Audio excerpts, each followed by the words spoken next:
Bonjour à tous. Nous sommes très heureux de vous accueillir pour cet atelier presse de rentrée.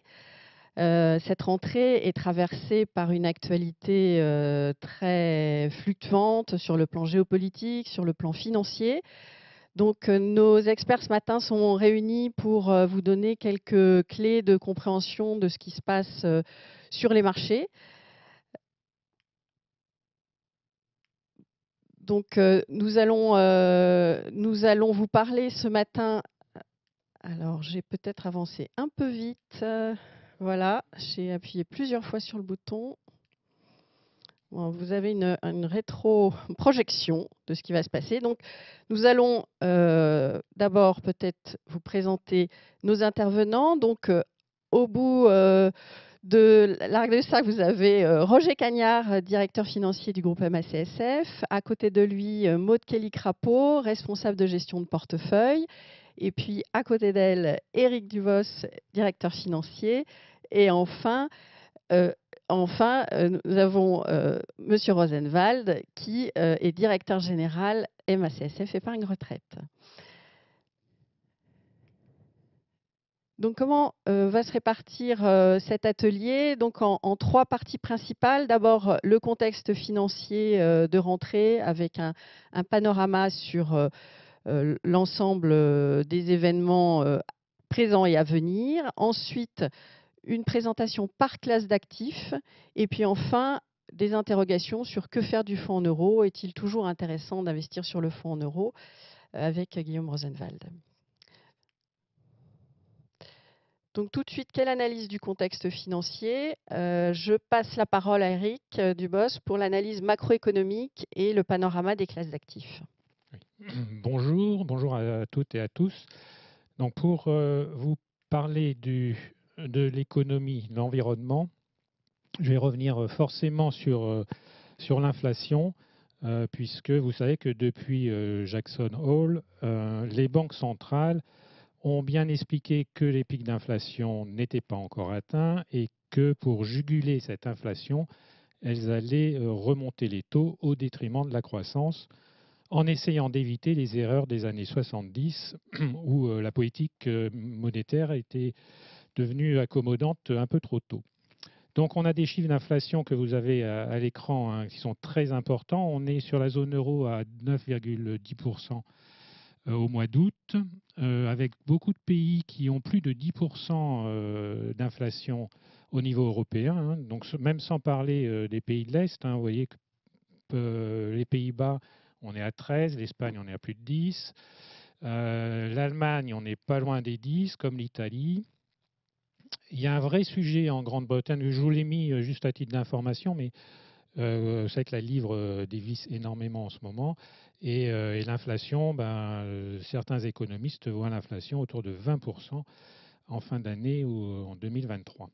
Voilà. Et puis pour revenir sur la France, on a donc une inflation, nous, qui est un peu plus basse parce que nous avons notre bouclier énergétique autour de 5,8% avec une inflation corps de 4,3%.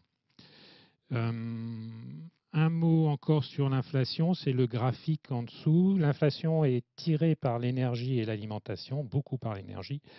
Il faut noter sur ce graphe que l'inflation américaine est un peu différente. L'inflation américaine est beaucoup plus diffuse sur toutes les autres catégories, ce qui fait que les décalages des politiques monétaires, mais je vais y revenir. Donc l'inflation française, eh bien, elle est au plus haut depuis 40 ans. Donc sur ce graphique, il y a quelques remarques. Le premier, c'est que vous voyez par rapport au pic des années 80, 70-80, en fait, on a connu 40 années d'environnement de taux bas et d'inflation relativement contenue. Donc ça, c'est une grande question parce que dans les années 80, si vous vous rappelez bien, les banquiers centraux, notamment Paul Volcker, avaient dû remonter les taux très très au-dessus du niveau de l'inflation pour vraiment juguler l'inflation. C'est reparti sur des niveaux de 15 jusqu'à 20%. Donc là, la question aujourd'hui se pose, à mon avis, est-ce que faut-il faire pour juguler vraiment l'inflation aujourd'hui qui est autour de 6%?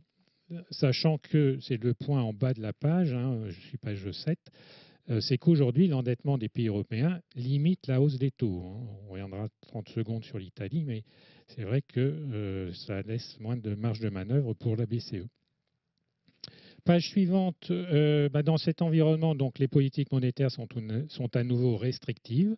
C'est la fin de l'argent gratuit, comme on dit. Donc c'est plutôt une bonne nouvelle puisque c'est la fin des taux négatifs, hein, avec une rémunération beaucoup plus juste du risque. Vous savez, souvent on disait ah mais on va faire des actions par défaut parce que de toute façon sur les rendements obligataires il n'y a plus rien à gagner. Et puis ça va être aussi le retour du monétaire, mais ça Roger et Maud Kelly en parleront. Sur les banques centrales, ce qu'on peut voir, c'est on peut s'attendre à des relèvements encore soutenus d'ici la fin de l'année. Globalement, on attend des cibles de 3% aux États-Unis sur les taux directeurs. Et puis en France, on va voir aujourd'hui, on devrait avoir 0,75 de hausse de la part de Madame Lagarde, enfin au niveau européen sur la BCE.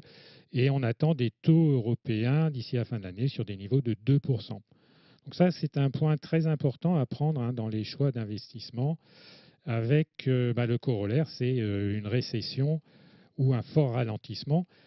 C'est la page suivante où je vous ai mis plusieurs instituts, mais FMI, OCDE ou la Commission européenne. Globalement, de toute façon, ils vont tous dans le même sens. C'est qu'on s'attend à un ralentissement très net de la croissance avec la hausse des taux, hein, forcément. Et donc pour 2023, on peut s'attendre à avoir des taux de croissance inférieurs à 1%, ce qu'on avait connu avant Covid, hein, et ça sur toutes les zones. Voilà, donc la croissance va quand même ralentir très fort. Autre corollaire à la hausse des taux et aux politiques monétaires, c'est le change. Avec la faiblesse de l'euro que l'on a depuis le début de l'année, hein, l'euro s'est déprécié de plus de 12% par rapport au dollar. Et en partie parce que les politiques monétaires sont différentes entre les États-Unis, qui remontent beaucoup plus vite, beaucoup plus fort les taux, et que la BCE. Mais c'est un point très important aussi à prendre dans les choix d'investissement. Vous voyez là sur le graphique, on est revenu à la parité, qu'on avait déjà cassée, mais c'était au début de la création de la zone euro. Donc il y a plus de, en fait, on est au plus bas pratiquement depuis 20 ans sur l'euro. Et là, c'est bien au-delà des considérations de valeur refuge du dollar, hein, quand il y a des tensions comme on connaît ou des guerres. Un point rapide aussi sur les taux. Donc les taux courts, je vous ai dit, vont remonter. Enfin, on commence à remonter, vont remonter. Les taux longs aussi. Donc là, vous avez les taux européens depuis août 21 sur un an. Vous voyez, ce qu'on peut dire, c'est que les taux allemands ou français remontent assez nettement, puisque maintenant on a des taux 10 ans qui sont autour de 2%. Et puis, vous avez toujours une tension sur les périphériques avec un taux italien qui est pas loin de 4%. Là, c'est en partie aussi avec les élections italiennes qui arrivent en septembre. Mais il y a quand même cette notion de stabilité de la zone euro à avoir en tête. Et donc, remonter les taux aujourd'hui est quand même... on ne peut pas les remonter de manière très très forte. L'environnement financier, donc ça, c'est plusieurs remarques sur ce graphique qui est très intéressant. Il reprend l'ensemble des performances des classes d'actifs depuis le début de l'année. Donc ce qu'on peut dire, c'est que, à l'exception, hein, donc du pétrole, vous voyez, ou des comos, toutes les classes d'actifs sont négatives. C'est intéressant parce que, contrairement à ce qu'on peut lire dans la presse depuis quand même quelques mois, en disant pour se protéger contre l'inflation, il faut aller chercher de l'or, des actions, vous voyez que cette année, ça n'a pas bien fonctionné. Tout est négatif. Alors si on commence le graphique par la gauche, vous voyez, l'or est donc en baisse depuis le début de l'année. Après, vous avez un gros paquet au milieu qui correspond aux actions, qui sont aussi en forte baisse, hein. Vous retrouverez donc l'IBEX, donc le marché espagnol. Vous avez le SP 500, le CAC 40, on est sur des niveaux de moins 15. Voilà, donc ça, c'est aussi une classe d'actifs qui a baissé. Alors après, à l'intérieur des actions, de cette classe d'actifs, il faut bien Regardez exactement quel type d'action, mais ça, c'est Roger reviendra dessus. Et puis à droite, vous avez tout un paquet de taux. Et les taux ont énormément baissé depuis, enfin, la performance des taux a fortement baissé puisque les taux ont monté. Et on peut parler de crack obligataire. On n'a jamais vu des performances aussi négatives sur les obligations depuis au moins 40 ans. Alors là aussi, dans cette classe d'actifs de taux, il faut aussi faire attention. Enfin, on reviendra peut-être aussi un moment sur les inflations, les convertibles. C'est Roger qui regardera ça. Voilà, et je passe la parole à Guillaume pour l'assurance vie. Merci Eric. Donc, bon, vous le saviez sûrement déjà, et puis après la présentation d'Eric, vous en êtes encore plus convaincu. La situation actuelle est très complexe, donc il n'y a aucun placement miracle sur le moyen long terme. Il est à peu près impossible de prédire qu'est-ce qui rebondira en premier sur les marchés financiers. Et du coup, la seule solution, la meilleure solution quand on veut investir aujourd'hui, c'est de diversifier au maximum. De manière à être certain de profiter au moins pour partie des rebonds quand ils arriveront. Alors, il a un contrat qui permet de diversifier pour un particulier de manière simple, sans avoir 36 supports à droite à gauche, c'est clairement le contrat d'assurance vie. Donc, sans revenir sur la fiscalité de l'assurance vie que vous connaissez tous, on peut vraiment considérer aujourd'hui que c'est une superbe opportunité de pouvoir avoir toute cette diversification au sein du même contrat. Et donc, la question aujourd'hui est comment diversifier au mieux au sein de son contrat d'assurance vie. Et c'est la question à laquelle on va tenter de répondre. Donc, je passe la parole à Roger, qui va commencer à tenter de répondre. Alors, sauf peut-être s'il y a une ou deux questions là, à la fin de cette première partie, on peut les prendre tout de suite, sinon on enchaîne sur les actifs à privilégier. Donc, je ne vois pas de questions dans le chat. Non, c'est moi qui ai... Ah si, il y a peut-être une question. Alors, pourrez-vous préciser quelle est la performance du portefeuille du fonds euro de la MACSF depuis le début de l'année et l'allocation d'actifs? Alors, on parlera du fonds euro tout à l'heure, plutôt en troisième partie, donc on reviendra sur ce sujet, Thibault, tout à l'heure. Donc peut-être s'il n'y a pas d'autres questions, Roger, on peut enchaîner sur les classes d'actifs à privilégier. Ouais, voilà. Donc on a voulu vous faire un petit focus sur des classes d'actifs, soit des classes d'actifs qui ont bien tenu et dont on pense qu'elles vont continuer de bien se tenir, soit des classes d'actifs qui ont pas mal souffert mais dont on pense qu'aujourd'hui elles offrent une opportunité. Donc on va le faire à deux voies. D'abord en vous définissant un peu d'un point de vue global le type d'investissement qui nous semble attractif et puis ensuite en allant au sein de notre gamme sur les produits qui peuvent répondre à ce type de questions. Donc la première solution qu'on aime bien, c'est une solution consistant au sein des portefeuilles actions à privilégier les valeurs de rendement. Et ce graphique-là est juste là pour démontrer que le dividende, en fait, a une part extrêmement élevée de la performance à long terme d'un portefeuille action. Vous le voyez avec cet exemple. Si vous comparez le CAC 40 dividende réinvesti au CAC 40 sans dividende, eh ben vous vous apercevez que 69% de la performance cumulée provient des dividendes. Et on va vous illustrer ça. Donc un fonds qu'on apprécie particulièrement depuis le début de l'année et même depuis de nombreuses années au sein de notre gamme financière dans nos contrats assurance vie MACSF, c'est le fonds DWS Top Dividende que nous commercialisons maintenant depuis presque plus de 10 ans. Un fonds action 100% action internationale avec une thématique très précise qu'on apprécie, comme l'a dit Roger, c'est justement un fonds thématique axé sur des entreprises qui sont en mesure de verser un dividende. chaque année, donc de manière pérenne et en croissance.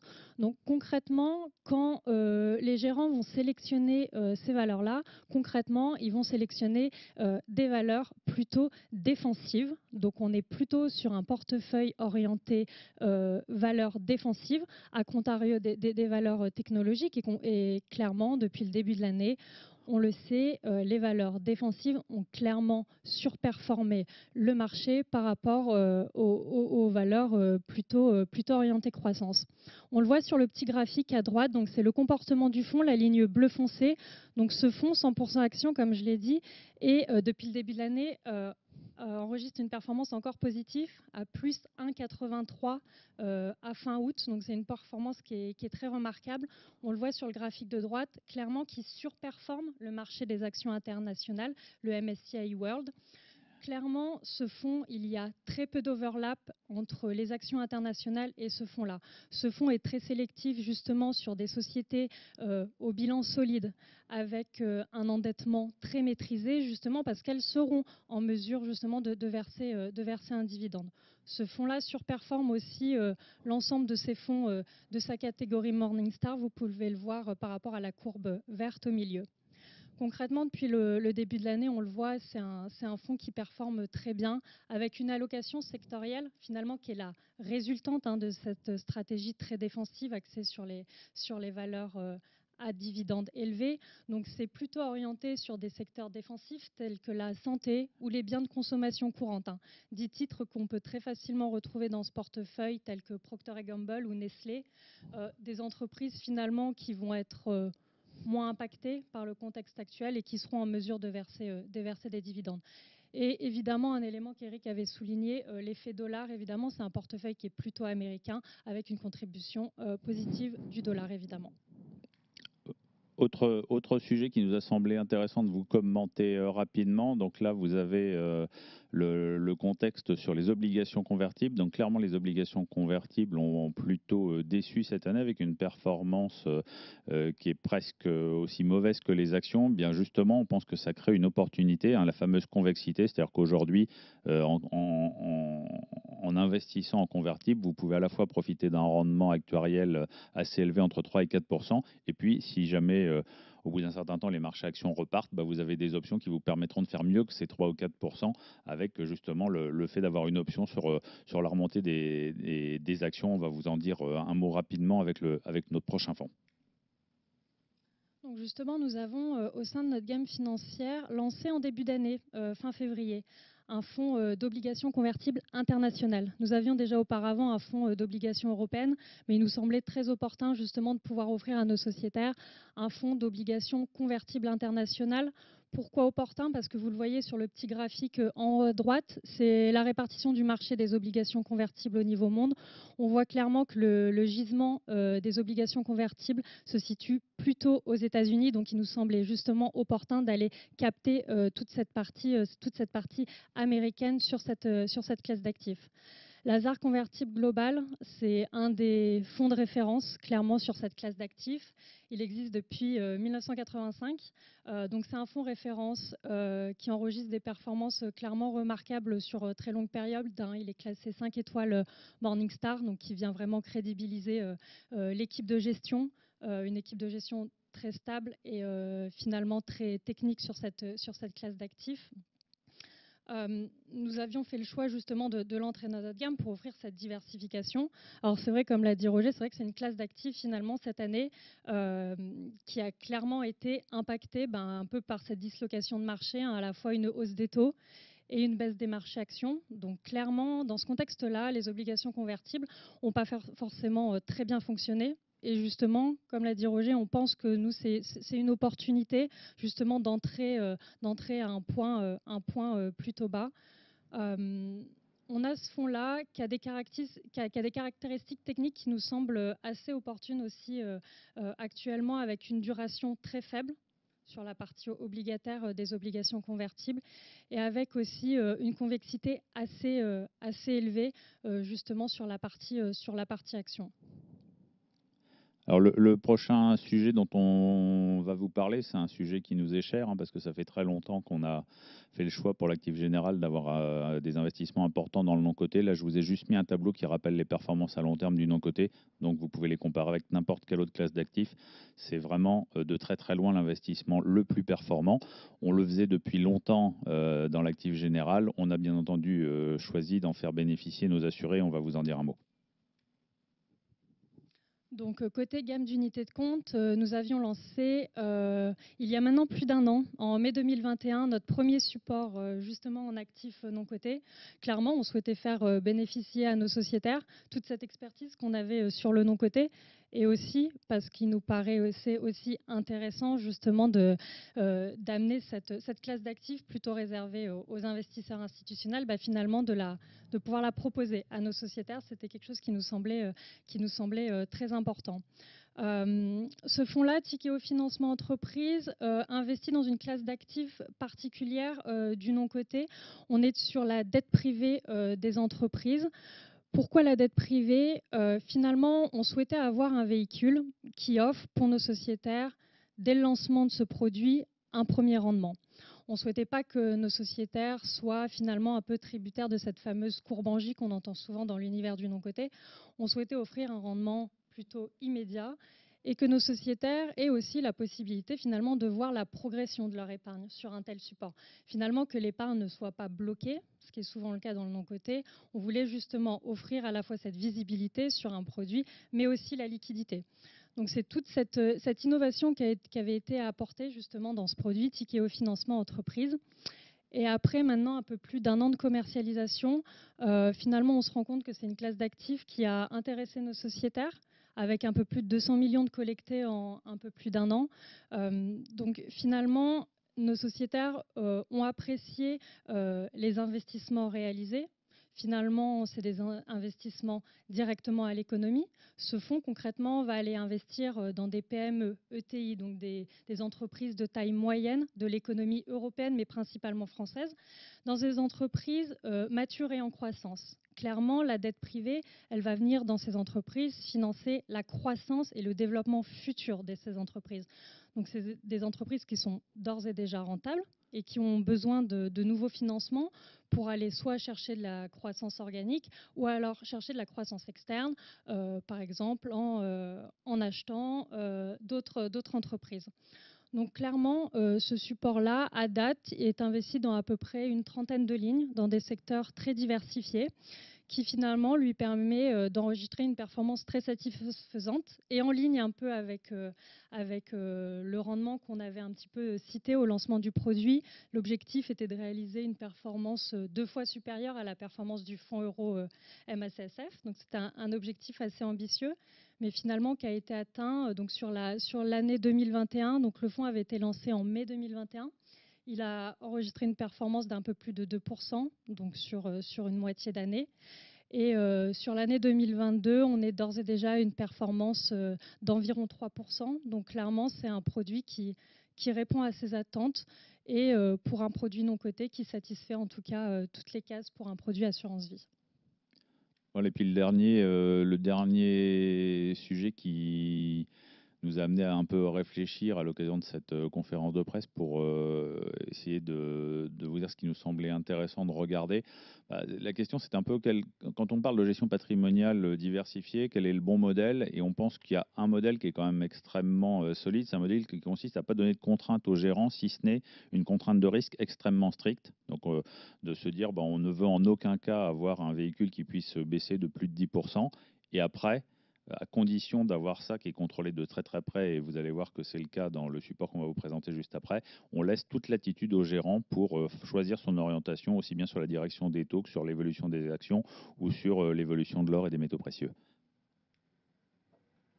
Justement, ce produit-là, DWS Concept Kaldemorgen, c'est un fonds, au-delà d'un fonds patrimonial, c'est plutôt un fonds multiclasse d'actifs très diversifié, avec, et c'est ce qui nous avait intéressé à l'époque où on l'a intégré dans notre gamme d'unités de compte, c'était en 2019 déjà, c'était justement cette maîtrise du risque, avec une équipe de gestion et une équipe de gestion du risque qui est clairement intégrée à la gestion du portefeuille et qui vient apporter finalement une garantie supérieure. Donc clairement, ils ont deux objectifs au-delà de la performance du fonds, c'est limiter la volatilité annuelle à 10% et limiter la perte maximale sur une année de 10% également.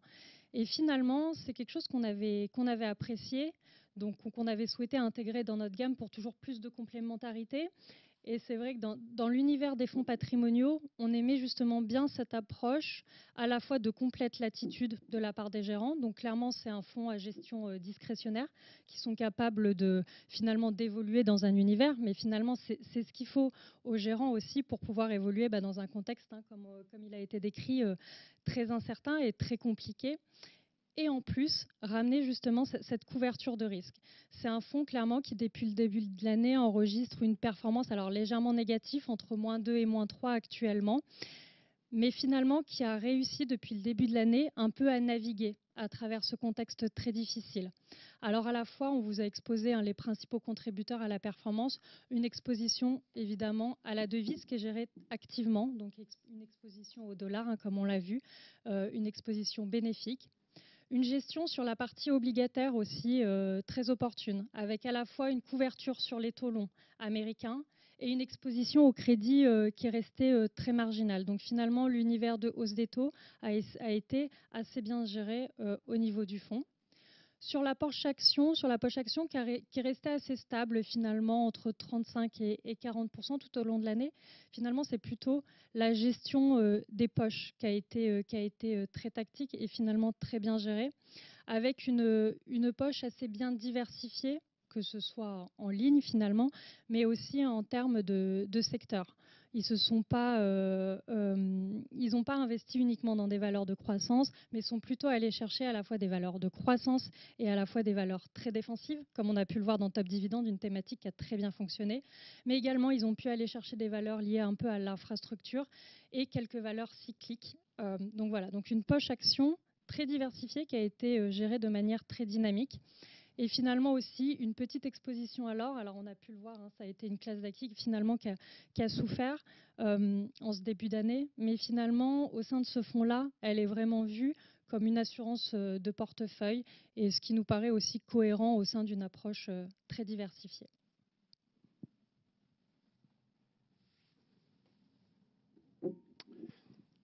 Donc peut-être, avant de commencer sur le fonds en euros, on peut prendre une ou deux questions, si vous avez des interrogations sur cette partie.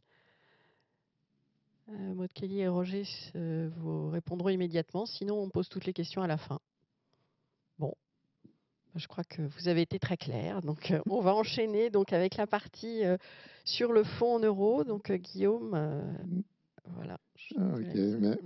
Merci Séverine. Donc Maud Kelly et Roger vous ont fait rêver sur les unités de compte. Donc à moi de tenter de vous faire rêver sur le fonds en euros. Alors déjà on a parlé de diversification et donc dans la diversification, le fonds en euros est un facteur majeur dans la diversification. C'est quand même le fonds en euros qui permet à l'épargnant de faire son choix de niveau de prise de risque.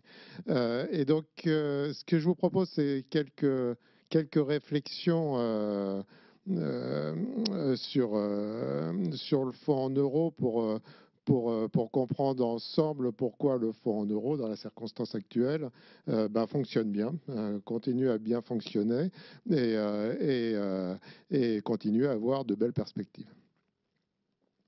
Alors déjà, donc, un rappel sur la diversification. Donc là, on a besoin d'une base de sécurisation plus que jamais dans les circonstances actuelles.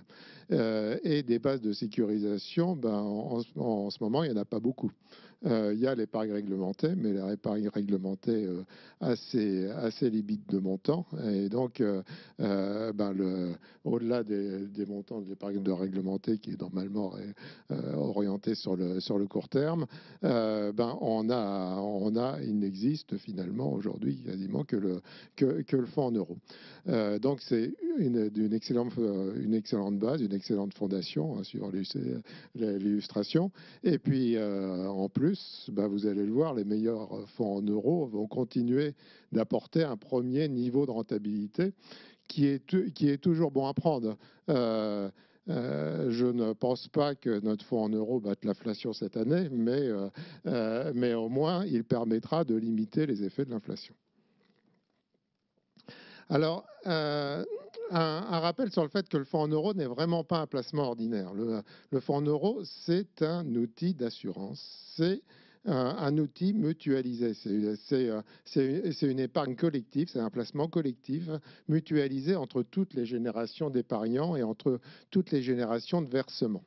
Et c'est particulièrement vrai à la MACSF, qui a toujours eu la politique de servir le même rendement à toutes ces générations d'épargnants sur tous ces contrats. En fait.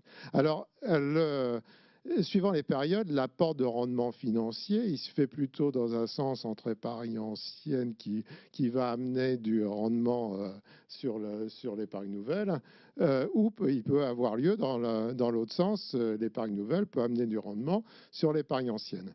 Alors c'est vrai que depuis de longues années de baisse des taux, on a été habitué à ce que l'épargne ancienne amène du rendement sur l'épargne nouvelle. Donc, c'était bien les obligations anciennes qui amenaient du rendement sur l'épargne nouvelle.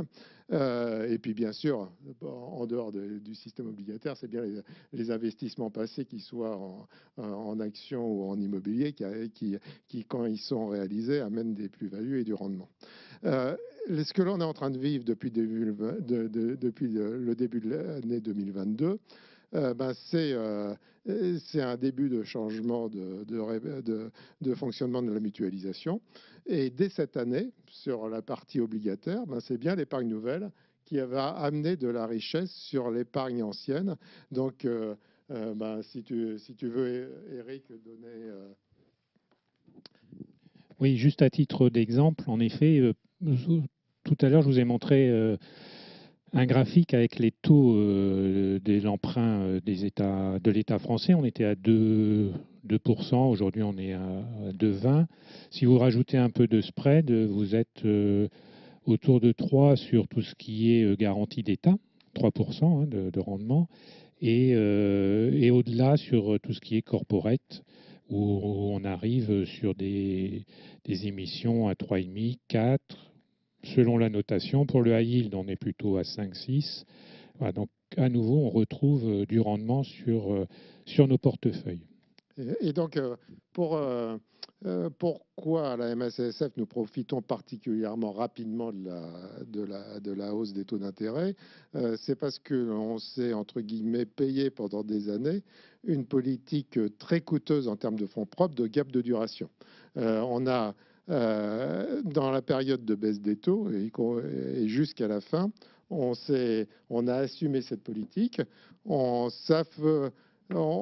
a régulièrement eu des questions de vous, journalistes, sur le fait, mais vous attendez la hausse des taux, mais ça fait longtemps que vous l'attendez, est-ce qu'elle arrivera jamais? Elle arrive et on en profite. Et donc, nous rebondissons déjà avec la remontée des taux et nous avons réinvesti à date, comme vous l'a dit Eric, à des niveaux supérieurs à ce que nous rapportent les obligations anciennes. Sur la duration à notre portefeuille de taux, on est légèrement supérieur à 4, ce qui est relativement faible par rapport à la concurrence. J'ai fait des bêtises, j'ai perdu la présentation. En attendant, peut-être que les images reviennent sur la présentation. Peut-être, Eric, une explication un peu détaillée sur ce gap de duration, en quoi ça consiste? On a des papiers qui arrivent à maturité assez rapidement ces prochaines années, en fait. Et on a, ce que disait Guillaume, en fait, on a évité d'investir sur du très long terme à taux bas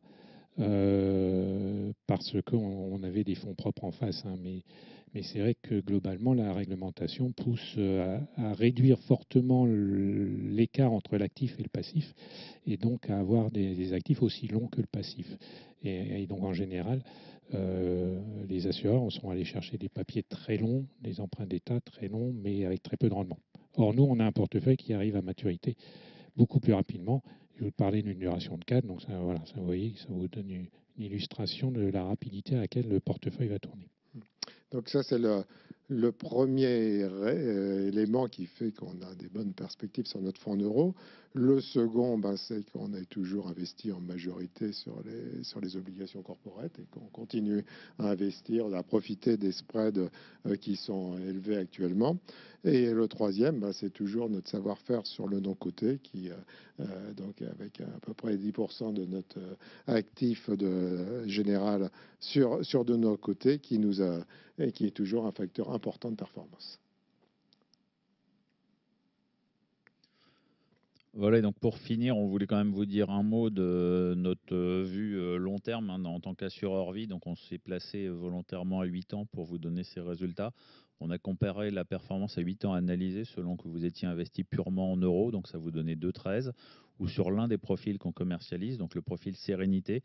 Sur 8 ans en analysé, ça donne 2,44, le profil équilibre 3,94 et le profil dynamique 5,16. Donc ça vient bien démontrer, au-delà des turbulences de court terme, qu'à long terme, le choix de profil avec une prise de risque plus importante et l'exposition à des actions est payante. Alors ça ne va pas être vrai tous les ans, mais sur le long terme, clairement, ça reste parfaitement exact. Oui, juste bien repréciser que nos profils permanents sont composés d'une allocation entre les fonds qui sont présents dans la gamme financière du contrat. Oui, c'est vrai, je te confirme, c'est bien ça. On utilise bien évidemment les fonds qu'on vous a présentés juste avant, d'autres fonds également qui sont dans notre gamme. On compose une allocation qui est clairement orientée vers de la performance à long terme sur l'horizon 8 ans. On n'est pas du tout dans une vision de court terme et les résultats qu'on vous montre là seront des résultats sur 8 ans. Alors on a pris 8 ans parce que traditionnellement c'était l'horizon de l'assurance vie. On aurait pu prendre une autre période. Et le fonds en euros reste le socle sur chacun de ces profils. Bon, j'espère que c'est lisible parce que peut-être les chiffres sont petits, mais on voit bien que sur chacun des profils, le fonds en euros tient une part importante. Peut-être que tu peux Oui, si tu veux que je dise un mot de la répartition, elle est strictement conforme au type de profil avec les intitulés. Hein. Dans le profil sérénité, vous avez 65% de fonds euros, équilibre, vous en avez 50%, et puis le profil dynamique, vous en avez 20%. Mais bien évidemment, c'est ce socle. Hein. Donc, nous, notre vision, c'est que on accompagne la diversification de nos assurés avec un fonds euro de qualité qui délivre une bonne performance. Et ça, dans la durée, ça permet de prendre du risque à côté sur des supports qu'on propose, qu'on choisit, qu'on sélectionne. On laisse absolument pas nos assurés dans la nature se débrouiller tout seuls. On les conseille et on essaye de les orienter vers les meilleurs fonds. Ça, vous l'avez bien compris. Merci. Bon, donc je crois qu'on a fait le tour de ce qu'on voulait vous présenter. Peut-être maintenant on peut prendre quelques questions. Est-ce qu'on est en capacité de répondre, donner des éléments de réponse à la question de Thibault sur la performance du fonds en euros depuis le début de l'année et les perspectives? Alors, lors de la présentation des résultats d'assurance vie de 2021, Stéphane Dessirier avait dit qu'il était confiant dans notre capacité à servir sur le fonds en euros plus de 2% dans les années qui viennent. Ce que je peux faire aujourd'hui, c'est confirmer notre confiance dans cette capacité-là pour l'année 2022. Je ne peux pas vous garantir quoi que ce soit, bien sûr. Aujourd'hui, on a effectivement à date un rendement de notre actif général qui est dans notre plan de réalisation de plus-value. Et donc, on devrait le faire sans aucun problème. Mais je ne peux pas le garantir, bien sûr, parce que si jamais les marchés financiers décrochent beaucoup plus, nous aurions à approvisionner de la PDD, enfin, éventuellement des provisions pour des prestations durables. Par ailleurs, je suis d'autant plus confiant que nous avons, et je ne l'ai pas mis dans la présentation tout à l'heure sur les perspectives du fonds en euros, parce que ce n'est pas quelque chose de nouveau, nous avons à peu près 4% de rendement en réserve en PPB. Donc, et nous avons bien l'intention de l'utiliser en cas de besoin. Mais je dis bien en cas de besoin parce que ça peut peut-être vous étonner, mais malgré la situation difficile, à date, nous avons un bon rendement financier sur notre actif général. Merci. Est-ce qu'il y a d'autres questions? Vous pouvez les poser à l'oral si vous souhaitez, hein, pour plus de réactivité.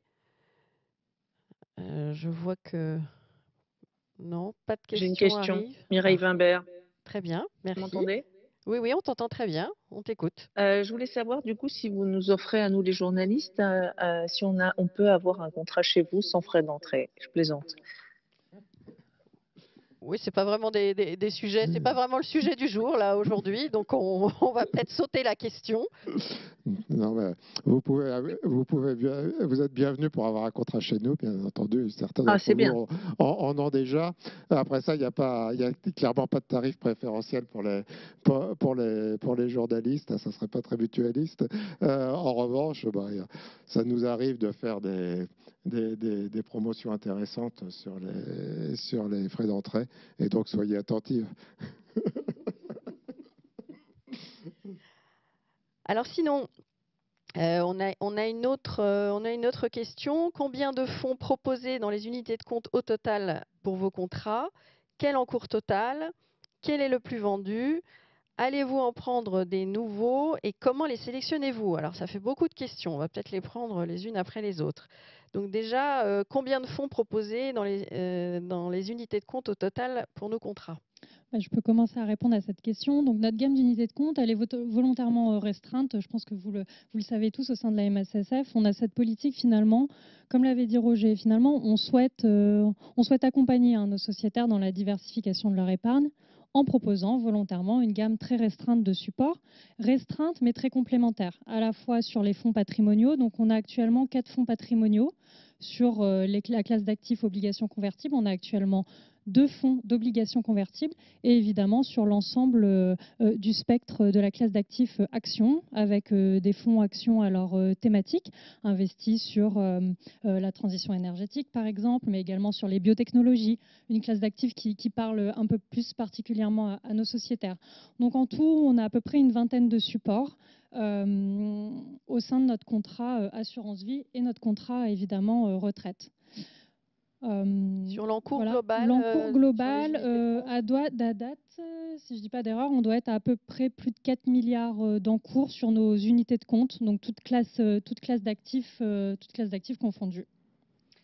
Et alors, quel est le plus vendu?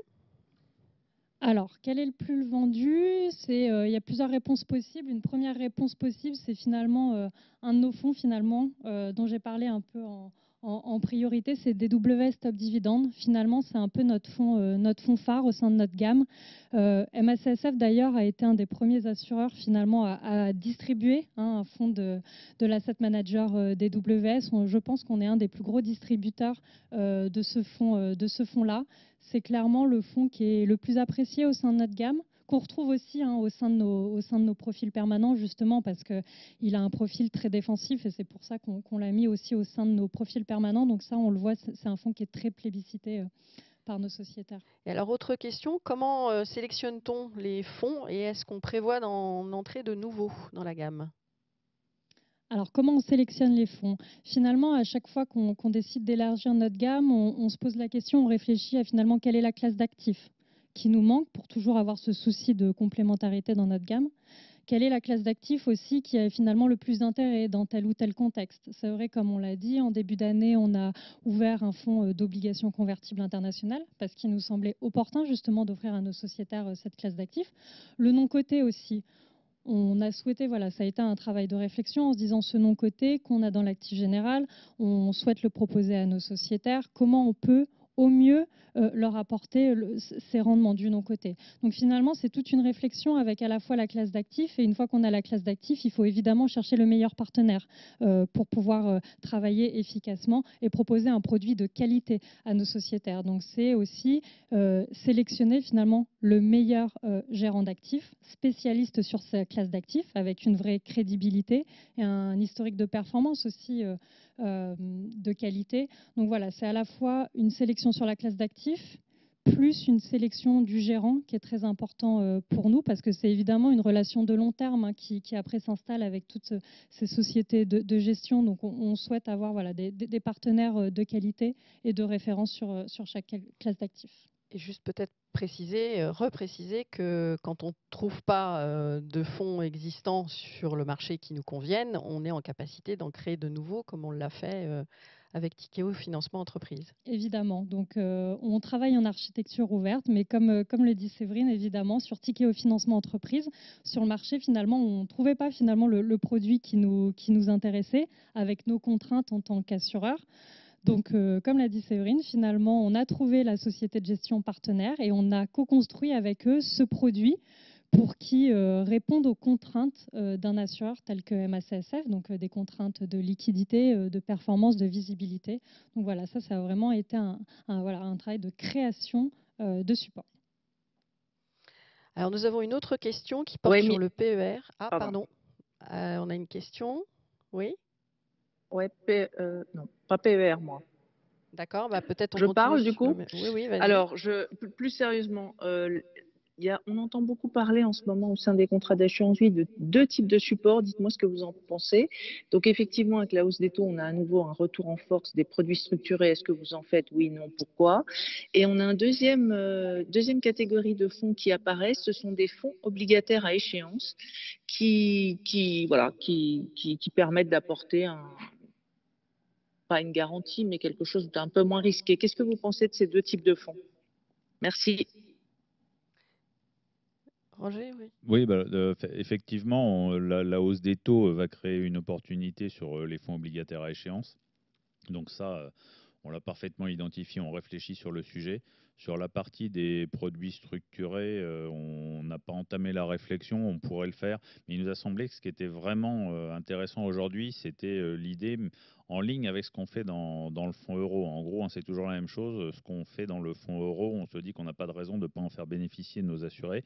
Et donc, si aujourd'hui, on a la capacité d'investir avec un risque maîtrisé à 4% en obligataire, on se dit qu'il n'y a pas de raison de ne pas proposer une formule qui permettent à nos assurés d'en profiter également. Et la réponse, c'est bien évidemment de proposer un fonds à échéance.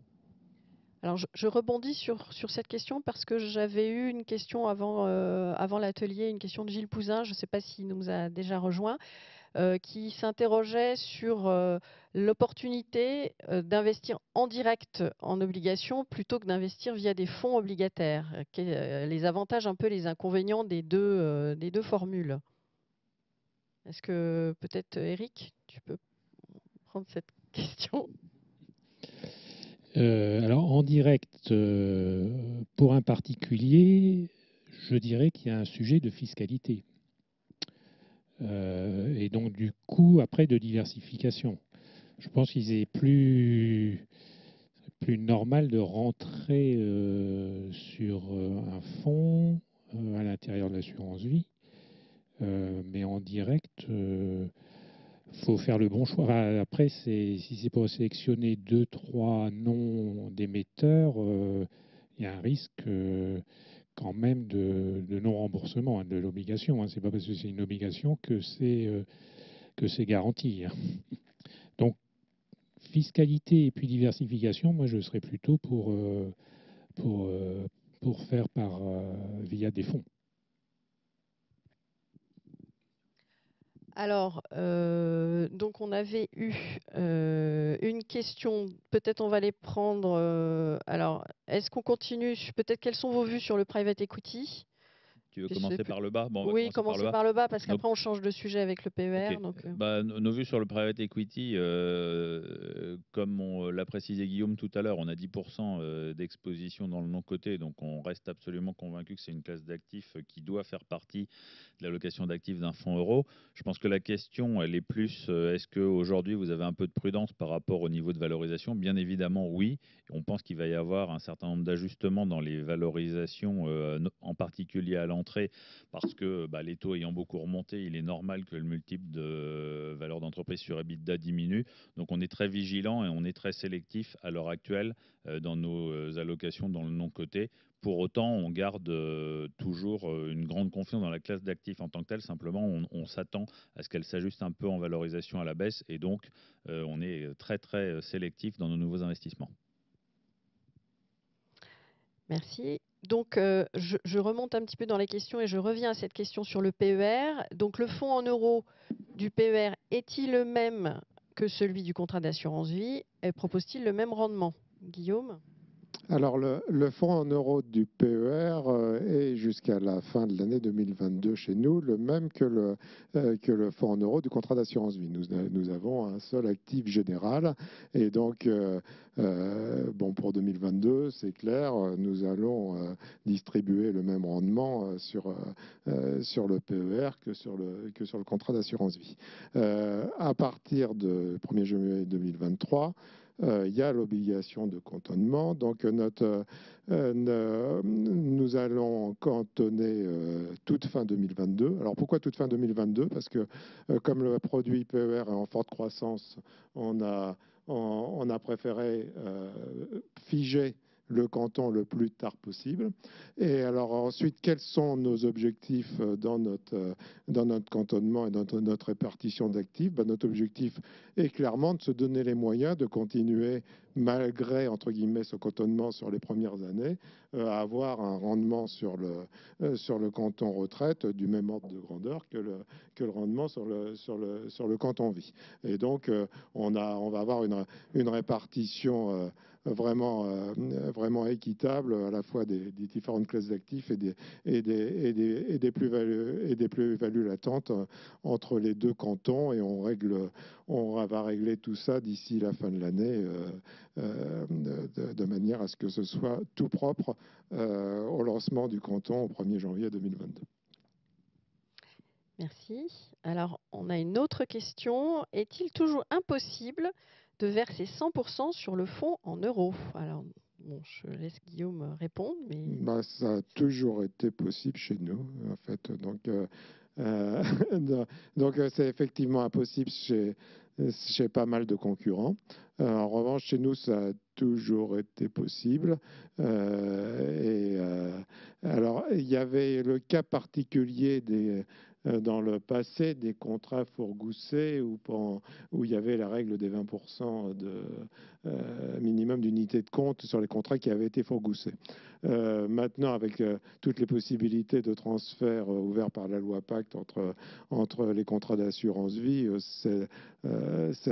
cette règle-là nous semble beaucoup moins, nous semble plus d'actualité, hein, même s'il n'y a pas eu de confirmation réglementaire et fiscale formelle. Donc après, bon, de verser à 100% en frais en euros, bon, déjà quand même sur le frais en euros, sur notre contrat en euros, bon, ça peut valoir le coup de ne pas prendre de risque pour des personnes âgées. Et alors le croisement personnes âgées et versement important sur du long terme, c'est des cas assez particuliers, mais qui existent plus souvent aujourd'hui. En fait, on a de plus en plus des adhérents qui vont hériter à 80 ans, ou peu avant 80 ans, de personnes décédant à 100 ans ou un petit peu plus. Et donc, on a effectivement cette situation-là où nous notre conseil, ça peut vous étonner, notre conseil de bonne diversification, ben, on est des gens responsables. Notre conseil aux alentours de 80 ans, sauf à ce que les gens tiennent vraiment à prendre du risque, notre conseil est plutôt du 100% fonds en euros. Mais autrement, pour des gens plus jeunes, ben, notre conseil est d'aller chercher du rendement dans leur capacité, suivant leur horizon de placement, suivant leur patrimoine global, etc. Donc, depuis 2 ans vraiment renforcé notre réseau spécialisé assurance vie, conseil patrimonial. Et donc, on s'est vraiment donné les moyens de rencontrer nos sociétaires, qu'ils connaissent leurs conseillers, qu'ils fassent des bilans patrimoniaux et qu'ils n'hésitent pas parfois juste à leur poser un coup de fil, même s'ils font eux-mêmes ensuite un arbitrage par Internet, par exemple. Merci. Est-ce qu'il reste encore des questions auxquelles on n'aurait pas répondu? On a encore 1 ou 2 minutes avant de terminer. Alors, je vois qu'il y a des questions qui arrivent. Oui, c'est toujours Mireille. Oui. Jusqu'à présent, les assureurs avaient tendance à prôner l'investissement dans les UC, enfin pour les gens qui sont normalement l'âge normal, etc., pas pour les personnes de 80 ans. Est-ce que vous ne pensez pas qu'avec la hausse des taux, on va revenir un peu à ça? Parce que du coup, l'intérêt de l'assureur, c'est d'avoir de l'argent frais qui arrive justement dans son fonds en euros à une période de hausse des taux. Est-ce qu'il ne va pas falloir surveiller un peu ça en termes de conseils? Vous avez totalement raison. Donc, nous, on l'a dit tout à l'heure, on est dans une situation particulière parce qu'on s'était payé un actif court et donc, même sans booster artificiellement notre fonds en euros, on a les moyens de le faire rebondir très, très rapidement. D'autres acteurs qui sont sur leur encours bien plantés sur des obligations longues qui ne rapportent pas, n'ont en effet qu'une seule possibilité de faire remonter le rendement de leur fonds en euros, c'est de faire rentrer des nouveaux versements. Et donc, on risque d'avoir, je pense, dès la fin de cette année, un retournement de conseil opportun de certains acteurs, opportun pour eux. Et vous avez raison de poser la question de savoir s'il sera tout aussi opportun pour leurs adhérents, pour leurs assurés. Qui risquent, s'ils sont totalement sur le fonds en euros, et sur le long terme, de ne pas profiter du dynamisme de l'économie et de la sortie de crise qui viendra nécessairement quand même dans les années qui viennent. Il y avait une autre question sur la présence d'un fonds Asie. Alors, on n'a pas un fonds spécifique Asie. Par contre, on a dans notre gamme du C depuis de nombreuses années un fonds d'actifs actions émergentes, Medi émergents, géré par Amundi. D'ailleurs, un très bon fonds d'actions émergentes. On le voit encore cette année. Il enregistre une performance depuis le début de l'année à peu près à -7, supérieure aux indices actions émergentes. Il superforme l'indice d'à peu près 2% depuis le début de l'année. Donc, clairement, c'est un fonds qui est très bien géré. Pourquoi une très forte diversification? Souvent, les fonds émergents ont une surpondération assez marquée sur la Chine. Notre fonds, il est justement très diversifié et a clairement une sous-pondération à la Chine avec une diversification un peu marquée sur différents pays émergents, notamment le Brésil. Finalement, c'est ce qui a bien fonctionné cette année. On a pu le voir, les actifs émergents qui ont pu profiter un peu de la hausse des prix des matières premières. Typiquement, le Brésil a pu profiter justement de ces hausses de prix. Donc, Medi Émergent, c'est notre fonds d'action émergente qui fonctionne très bien et même donc cette année et sur de plus longues périodes, c'est un fonds dont on est assez satisfait. Merci. Y a-t-il d'autres questions? Je n'en vois aucune arriver. Ah, si, peut-être une. Elle arrive. Ah non, c'était pas une question finalement. Bon, mais effectivement, il est l'heure. Donc, Il me reste à vous remercier tous les quatre d'avoir partagé avec nous vos convictions et puis de remercier tous nos participants journalistes. Et puis, écoutez, si il vous revient des questions par la suite, n'hésitez pas à nous solliciter puisque on reste à votre disposition pour vous aider et vous donner des clés d'analyse. Pardon. Très bonne journée à tous et à bientôt. Au revoir.